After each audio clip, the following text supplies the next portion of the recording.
박철의 방방곡곡 매주 금요일 3, 4부 전문가 모셔서 공부하고 배우고 그렇습니다. 간단합니다. 자, 오늘은 말이죠. 가족 문제, 가족 갈등, 가족 화해, 가족 평화. 이 쉬운 얘기인 것 같아도 또 어려운 얘기고 그렇습니다.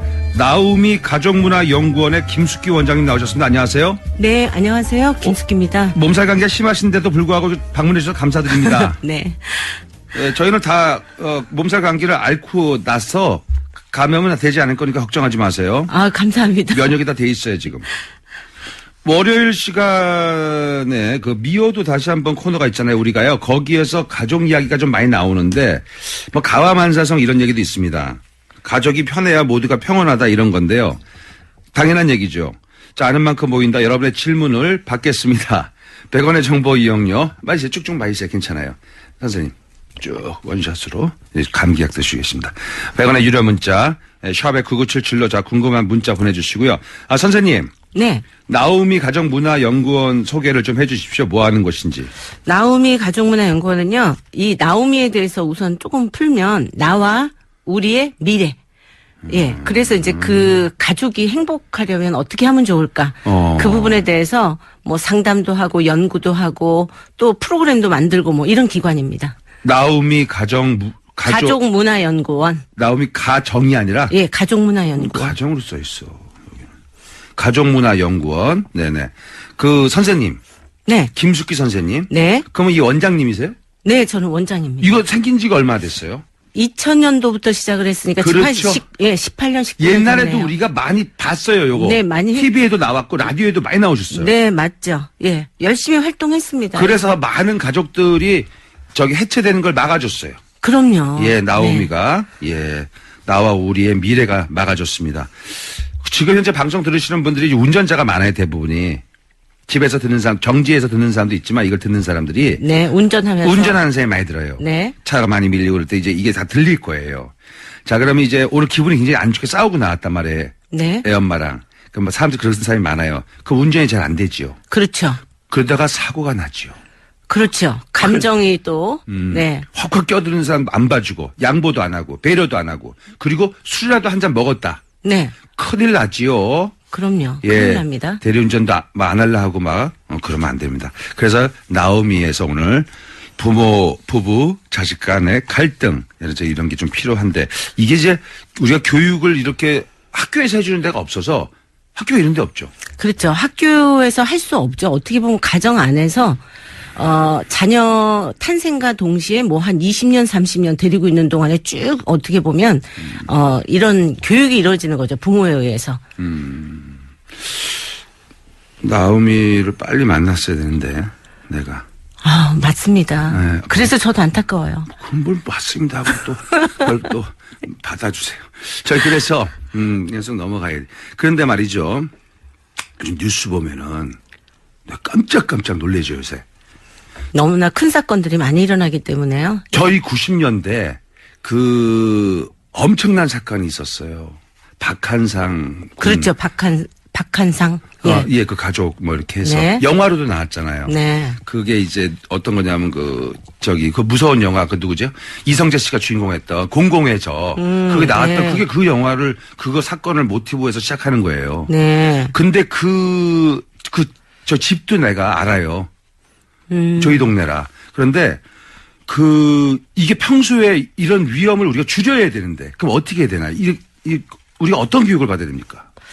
우선은 이제 저는 너무나 요즘 뉴스 보면 정말 저도 끔찍할 정도로 존속 범죄가 너무 많아지다 보니까 그런데 특히나 우리나라는 이제 효를 강조하는 문화권에서 살고 있었잖아요. 그렇죠. 효도를 해야 된다. 효도를 예. 받아야 된다. 예. 예, 그래서 어떻게 보면 이제 이런 부분들에 대한 이제 폐륜나 뭐 폐륜 범죄 뭐 이제 이런 식으로 인식을 하는데 저처럼 이렇게 이제 가족 상담을 하는 전문가들의 이제 입장에서 보면 그런 자녀들이 상처가 사실은 굉장히 많고 이 성장 과정에서 특히 그 어린 시절 네. 뭐 이런 부분을 또 살펴보면 참 마음 아플 때가 굉장히 많아요. 그러니까 우리는 사건 사고는 결과를 보고 이야기를 하고 있잖아요. 사실 원인이 있겠지. 예. 그런데 이제 저희들은 원인을 보는 거예요. 원인과 그 기간. 네. 오랫동안. 네네. 그러니까 이제 그런 부분들 때문에 이제 많이 마음이 아파서 그래서 이제 부모 교육을 하게 되고 부모 교육하기 전에 또 부부 교육을 하게 되고 부부 교육하기 전에 또 연애를 어떻게 해서 내가 좋은 짝을 만날 것인가에 대한 또 이루어지고 무서워서 연애를 못하는 세상이에요. 네. 그래서 이런 것들이 일렬에 어떤 우리가 이제 그 인생 주기 때마다 그런 부분들에 좀 초점을 맞춰서 여러 가지 프로그램도 하고 교육도 있고 이렇게 하는 거죠. 네. 선생님. 네. 연애를 무서워서 못해. 왜냐면 결혼해야 되니까. 애 낳아야 되니까. 여자들은. 남자들은 집을 못 쌓고. 여자들은 집을 못 사는 남자들밖에 없으니까 또 결혼을 못 하는 것 같고. 또 여러 가지 정제적인 사정도 있는데 연애할 때. 네. 싸웠다고. 때리고. 그 안에서. 데이트 폭력. 네. 그리고 헤어졌다고 집에 찾아오고. 무서워요. 못 사겨. 그렇죠. 이제 그래서 사실은 여러 사람을 만나면서 우리가 상대방이 어떤 사람인가, 내가 어떤 사람하고 잘 맞는가, 그리고 어떤 이런 위기 상황에서 어떻게 내가 대처할 것인가에 대한 부분들이 좀 많이 필요한 것 같아요. 예. 그리고 예를 들면 데이트 폭력이 이제 그렇게 심하다라고 했을 때는 정말 문제가 심각성을 좀 인식하고 이건 애정과 이 폭력을 우리가 네. 이제 너무 사랑하다 보니까 너무 사랑해서 그런 거야. 뭐 이런 식으로 자꾸 좋은 쪽으로만 생각하는데 조금 냉정하게 구별할 필요가 있는 거죠. 네. 제 생각은 선생님 이런 생각을 가지고 있습니다. 보시면 알겠지만, 우리가 보면은 다문화 가정도 요새 많잖아요. 네, 많죠. 다문화 가정의 가장 큰 문제는 뭐예요? 우선은 언어 소통에 대한 부분이겠죠. 그러니까 우리가 이제 소통이 좀 잘 되잖아요. 그래야지 네네. 의견도 같이 이야기할 수 있고 조율도 할 수 있고 이러는데 우선 언어적인 부분 그리고 또 사회적인 편견 그리고 생활 습관이라는 게 굉장히 무섭잖아요. 우리가 네. 이제 생활 문화의 차이가 굉장히 이 차이를 극복한다라는 게 사실 쉽지 않은 거거든요. 네네. 그러다 보니까 이런 부분들에 대한 어려움이 있는데 또 자녀를 낳았어요. 네. 그러면 이 아이를 키우는 데 있어서도 분명히 또 어려움이 있어요. 그렇죠. 예. 그러니까 이런 여러 가지 부분들이 계속 충돌이 일어날 수밖에 많이 싸우고 다투고 때리고 폭력이 난무하고 그런 걸 많이 봤어요. 베트남에서 시집 오신 분, 태국, 그다음에 라오스, 캄보디아 많이 오시잖아요. 네. 필리핀에서도 오시고 근데 많이 막 싸워요. 무섭더라고. 그러기 때문에 특히나 이제 물론 다른 가정도 이제 마찬가지겠지만 다문화 가정에서는 가장 먼저 우선되고 가장 튼실해야 되는 게 부부관계입니다. 부부관계. 예. 왜냐하면 그 남편이나 아내를 보고 믿고 한국으로 정착해서 살고 있는 거기 때문에 네네. 그 신뢰와 믿음이 깨지면 안 돼요. 네. 예. 그래서 그 애정이 가장 크게 작용을 한다고 할 수 있어요. 김숙희 원장님. 네. 지금 얼굴이 심각해지셨어 원장님이 사연을 보고 40살 아들이 지난해 결혼을 했어요. 며느리와 아들이 손주를 안 볼 생각인 것 같아요. 저는 집안의 장손인데요. 아들 하나입니다. 아들 며느리 이거 어떻게 설득하면 되나 이런 얘기인데 이런 거에서 싸움 날까 걱정돼 또. 요즘 이제 이런 사례들이 이제 생각보다 많죠. 애를 안 낳으니까. 네. 그런데 이제 당사자보다는 부모님이 이제 사실 굉장히 많이 걱정을 하세요. 네. 예. 그런데, 이 며느리하고 아들하고 이미 손주를 안 볼 거로 이제 상담하다 보면 어떤 케이스가 있냐면 결혼 전에 이미 약속을 할 때 합의를 해? 예, 합의를 하고 이제 결혼을 하는 경우가 있어요. 그건 좀 그러니까 인륜적으로 우리 맞지 않는. 결혼을 하더라도 그냥 아이는 안 낳는 거로 하자. 그러니까는 그렇게 이야기를 하고 이제 결혼을 해도 예를 들면 이제 한쪽에서 살다 보니까 아이 낳고 싶을 때가 있잖아요. 그럼요.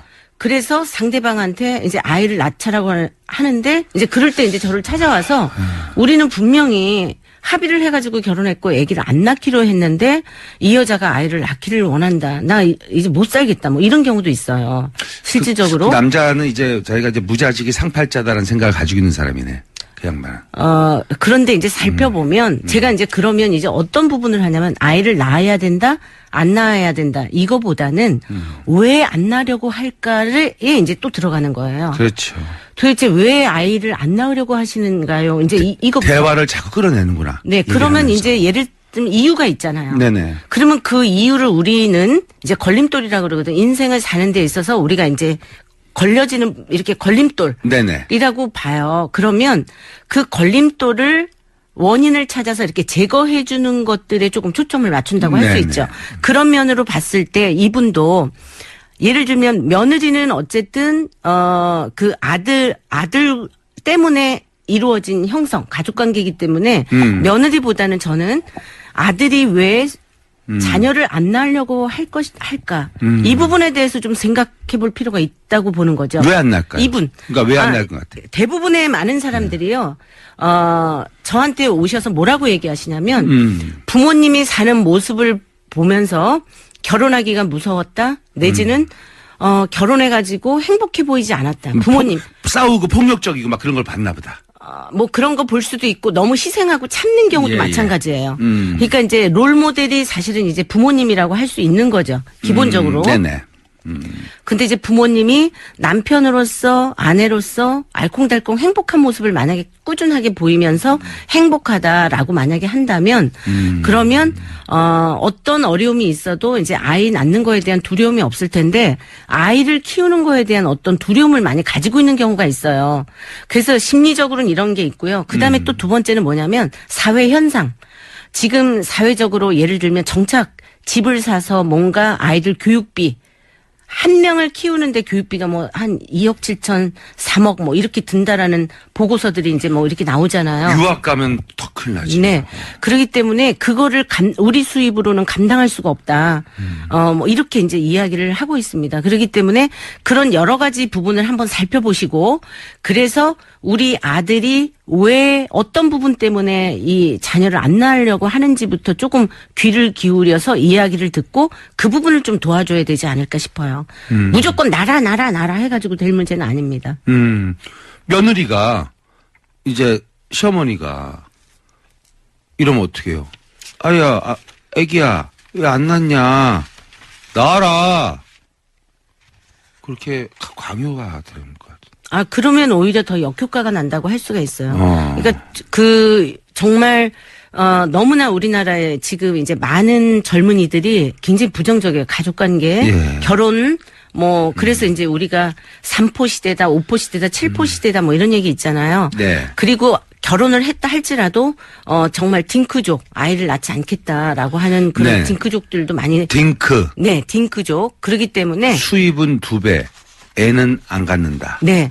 그런데 지금 이제 그 며느리 입장에서 아이를 안 낳으려고 하는 부분은 또 뭐가 들어가냐면 네. 맞벌이 여성이 요즘 맞벌이 가정이 굉장히 많거든요. 50%가 훨씬 더 넘게 있어요. 애기 가지면 회사에서 쉬어야 되잖아요. 네. 그러기 때문에 경력 단절되는 거에 대한 두려움을 또 가질 수가 있어요. 네. 나는 계속 사회적으로 활동하면서 결혼 생활을 할 거다. 그렇게 하면 안 되나? 회사가 많이 해주잖아요. 그렇지만 아이라는 게 그렇게 간단한 문제가 아니잖아요. 그런데 과거에 우리 고전적인 성 역할에 대해서 만약에 남편의 배려가 그냥 단순히 아이는 아이 엄마가 좀 키워야 되지 않아? 일하면서 이런 분위기라면 여성들은 더 많이 안 낳겠죠. 네네. 그럼 말이죠. 하여튼 오늘의 주제가 화목한 가족을 위하여인데 그 100원의 정보 이용료 샵의 9977로 이제 쭉 보내주시면은 저희가 여러분께 이 문자를 받아갖고 하나씩 좀 풀이를 좀 하도록 하겠습니다. 뭐 결혼들 많이 하는데 후회하는 것도 결혼, 뭐 하고 싶은 것도 결혼은 현실, 행복한 결혼 생활은 힘든 것 같아요. 자 이렇게도 보내주고 있고요. 하여튼 뭐 부부, 부모 모든 가족 관계에 대해서 저희가 문자를 쭉 받도록 하겠습니다. 오늘 우리 설이 다가오면서 가족 간의 갈등이 지금부터 싸움이 나고 있어요. 그렇죠. 요맘때 이제 또 갈등이 많이 있죠. 차를 사야 되냐 말아야 되냐, 빌릴까 말까, 이번에 누구네 집 먼저 가냐. 네. 그리고 시댁을 이번에 가야 되냐 말아야 되느냐, 뭐 아이는 어떻게 데리고 가야 되냐 아니면 친정에 또 맡기고 가냐 뭐 아니, 여러 가지 문제가 있죠. 시댁은 친정은 가고 시댁을 안 간다고요? 뭐 요즘은 그런 사례들도 많이 있죠. 그러면 네. 또 우리는 서운한데. 그 대신 시댁만 가고 친정은 또 안 가는 건 안 되잖아요. 그런데 실제적으로 10년 동안 결혼한 이후에 한 번도 친정을 못 갔습니다. 뭐 이런 사례들도 심심찮게 와요. 사실 남자가 네. 10년 동안 내 집에 그러니까 시댁 그러니까 자기 본가에 못 갔습니다라는 사람은 거의 드물거든요. 그렇죠.